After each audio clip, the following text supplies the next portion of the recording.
تراویح جو سنتے ہیں آج سنی ہے خلاصہ آپ سنتے ہیں سورہ احقاف مکی صورت ہے۔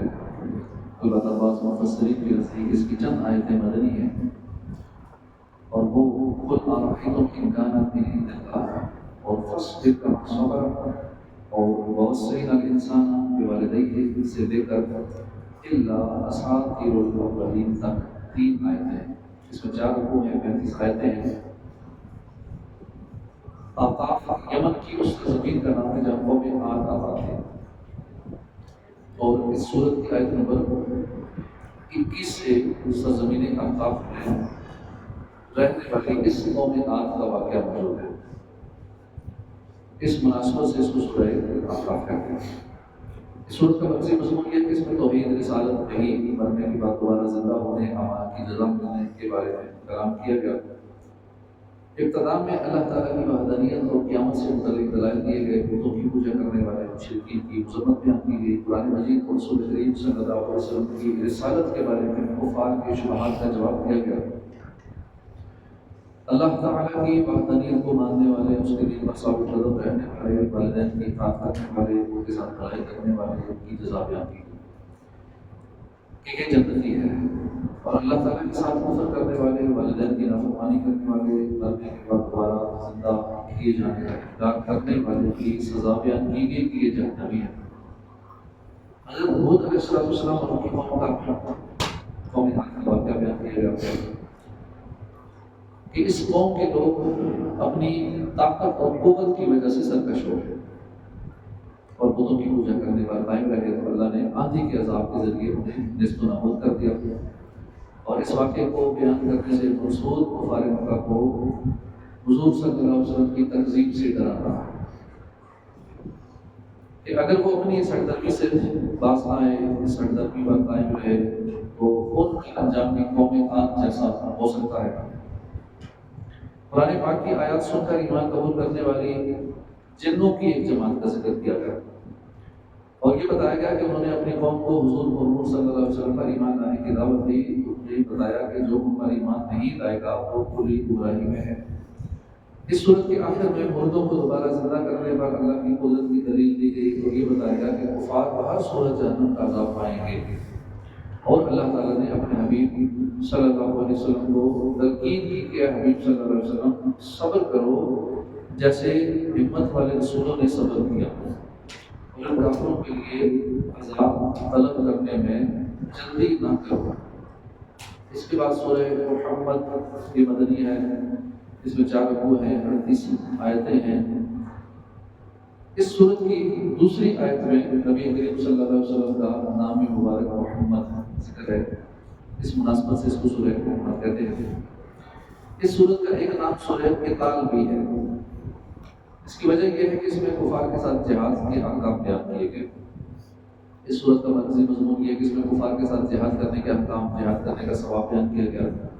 اس سورت کی ابتدا میں بیان کیا گیا کہ جو کافر دوسرے لوگوں کو اللہ کے راستے سے روکتے ہیں، اللہ تعالیٰ ان کے اعمال برباد کر دی ہے اللہ نے، جبکہ وہ لوگ جو اللہ کی وحدانیت، حضور کی رسالت پر ایمان لائے اور انہوں نے اچھے کام کیے اور نبی کریم صلی اللہ علیہ وسلم پر نازل ہونے والی کتاب قرآن مجید پر ایمان لائے، تو اللہ تعالیٰ نے ان کی برائیاں مٹا دی، اور اس کی وجہ یہ ہے کہ کافروں نے باطل کی پیروی کی اور مسلمانوں نے حق کی پیروی کی۔ کفار کے ساتھ جنگ کے دوران انہیں قتل کرنے، کافر قیدیوں کے بارے میں حکم دیا گیا، جنگ کے دوران شہید ہونے والے مجاہدوں کا ثواب بیان کیا گیا۔ اللہ تعالیٰ نے کفار کے ساتھ جہاد کرنے میں مسلمانوں کی مدد کرنے کی بشارت دی۔ کافروں کی رسوائی کی وجہ بیان کی گئی کہ وہ چونکہ اللہ کی نازل کردہ کتاب کو ناپسند کرتے ہیں، اس لیے رسوا ہوئے ہیں۔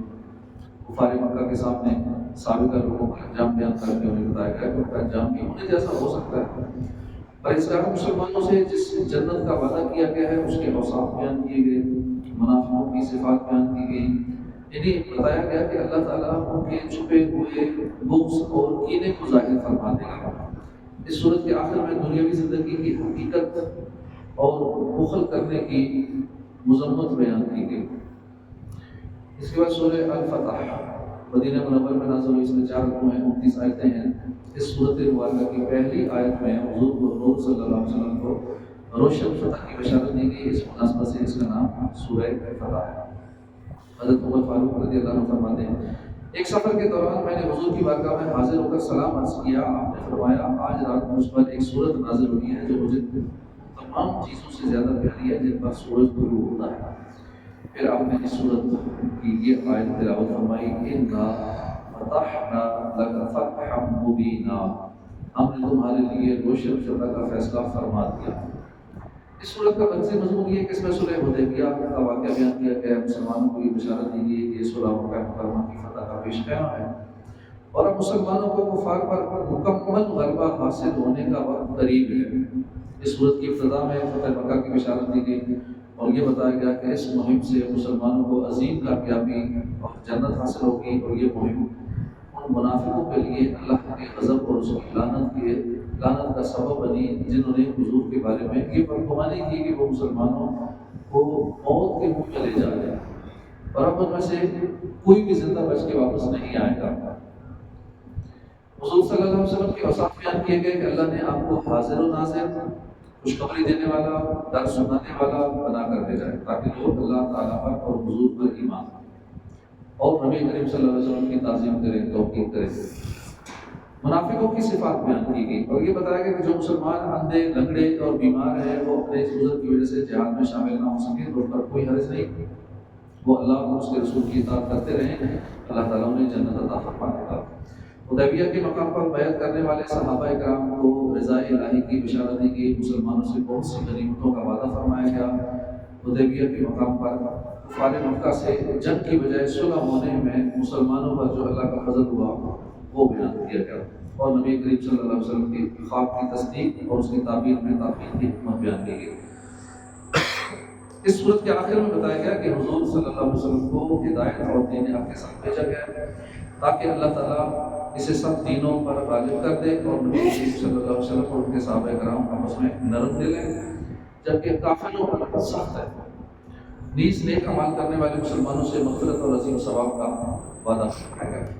اس کے بعد سورہ حجرات کی مدینہ منور میں نازل ہوئی، اس میں 2 رکوع ہیں، 18 آیتیں ہیں۔ حجرات کا مطلب ہے رومز، کمرے، اور اس صورت کی آیت نمبر 4 میں حجرات کا لفظ ہے، اس مناسبت سے اس کو سورہ حجرات کہتے ہیں۔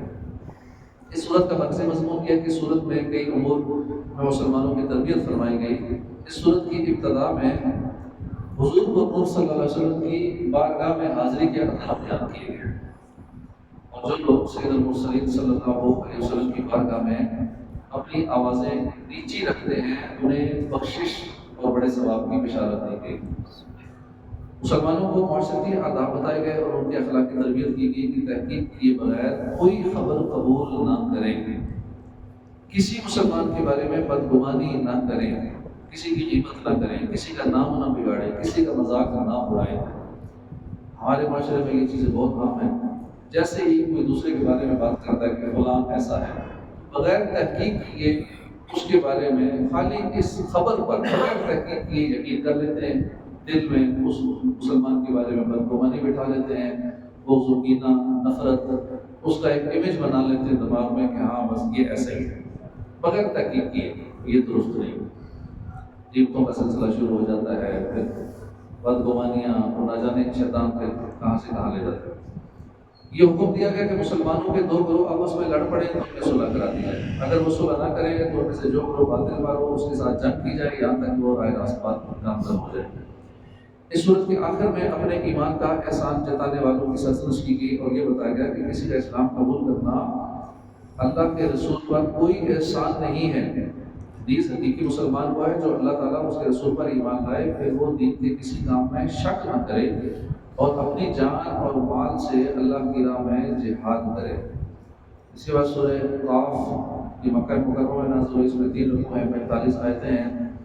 قاف حروف مقطعات میں سے ہے اور اس سورت کی پہلی آیت میں یاد موجود ہے۔ اس مناسبت سے سورہ قاف کہتے ہیں۔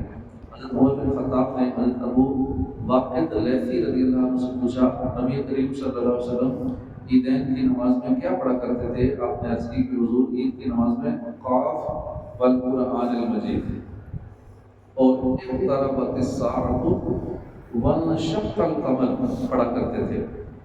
حضرت حشام بنت حارثہ رضی اللہ عنہ فرماتی ہیں، میں نے قاف والقرآن المجید نبی کریم صلی اللہ علیہ وسلم کی زبان اقدس سے سن کر یاد کر لیا۔